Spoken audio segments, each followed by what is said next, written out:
Hare Krishna, Krishna Krishna, Hare Hare, Hare Ram, Ram Ram, Hare Hare. Sometimes people ask me what to pray.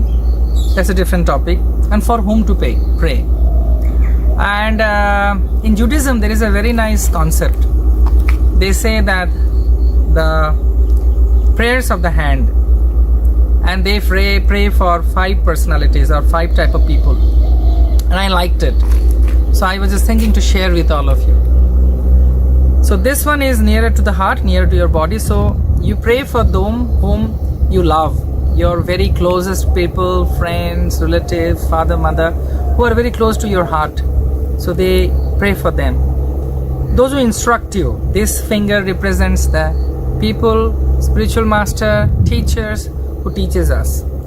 This is the biggest one among all of 5. This represents the people who are the head of your family, head of the society, head of the country, head of the village. You pray for them. This is considered in music the weak finger.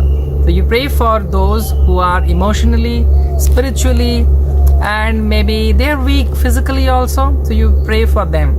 And this is for you. This is a little one. This represents yourself. So in Judaism, very beautifully they say prayer of the hands.